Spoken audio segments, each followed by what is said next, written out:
Kwame ruled the Accra nightlife. Bars, apartments, money, women. But one quiet evening, a scar on a stranger's neck would shatter everything he thought he knew, and bring back the thing he lost to the sea 20 years ago. Kwame's name traveled across the city for late-night parties and quick deals. He moved through neon clubs like a king, money in his pocket and no limits on his nights. After every party, silence waited.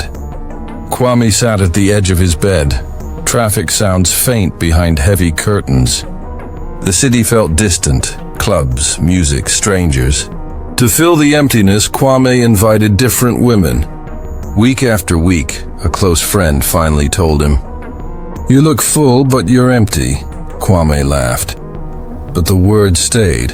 Days later, at a small art show, Kwame noticed a calm young woman. She moved with quiet confidence and left early. Days later, he messaged her. She agreed to visit. It felt routine at first. Amma entered quietly, her calm presence filling the room. Amma entered quietly, her calm presence filling the room. They sat with tea instead of music. Amma spoke little, only that she moved often as a child. Kwame leaned back in his chair, his eyes half distracted as Amma reached forward to place her cup of tea on the small table. The soft lamplight in the living room glowed against her skin, and for the first time, Kwame's focus sharpened. Her braid slipped slightly to one side, and that was when he saw it. A faint scar, silver in color, rested just above the base of her neck. Small, but impossible to miss once noticed. Kwame froze. His chest tightened, his breath caught.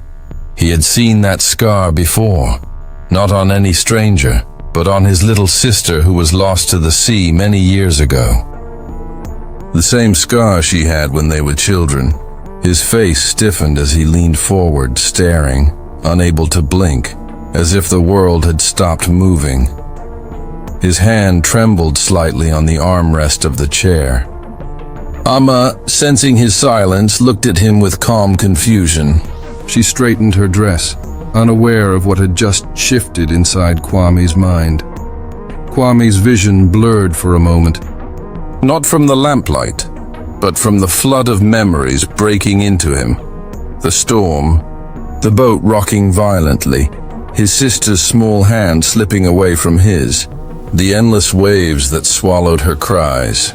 And now, here in his apartment, sitting across from him, that same scar, the mark that could not be mistaken. He tried to speak, but no words came out at first. His lips parted, his voice caught, and all that came was a shallow breath. Slowly, in a low and unsteady voice, he asked, "Where did you get that scar?" Amma's expression changed. She touched the base of her neck with her fingers, almost protective, and looked away briefly. "I've had it since I was a child," she said softly. "I don't remember much. They told me I was pulled from the sea. After that, I was passed around, sold, raised by strangers. My life was never my own." Kwame's hands shook harder now. His eyes burned and a tear slipped down his cheek.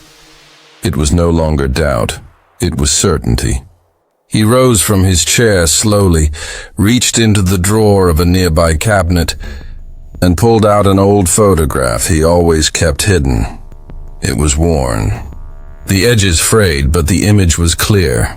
A little girl in a yellow dress, smiling with that same scar visible on her neck. He placed the photo on the table, pushing it gently toward Amma. "Look," he whispered, his voice breaking. Amma leaned forward. Her hands trembled as she lifted the photo.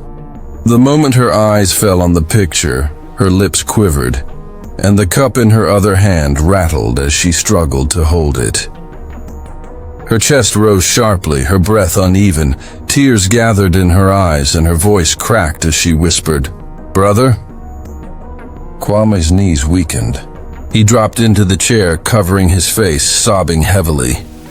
The room that once felt empty now carried the weight of two lives colliding again. Amma set the photo down and reached across the table.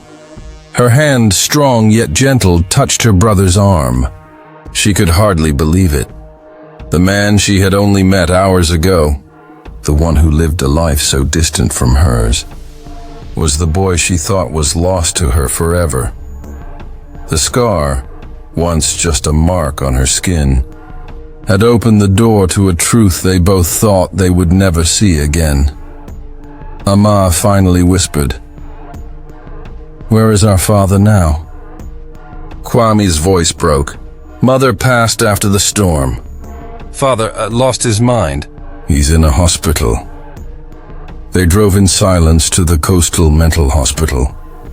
Kojo sat by a window, eyes distant. Kwame guided Amma closer. Kojo did not react until Kwame gently turned Amma to show the scar. Kojo's eyes sharpened, life returning in an instant. Kojo whispered her childhood name. He embraced her, tears flowing. Decades of silence broke. That evening they shared a simple dinner of fish and rice, laughter returning slowly.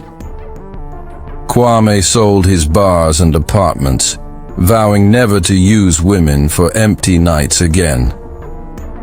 He invested in schools and married a kind woman from his community.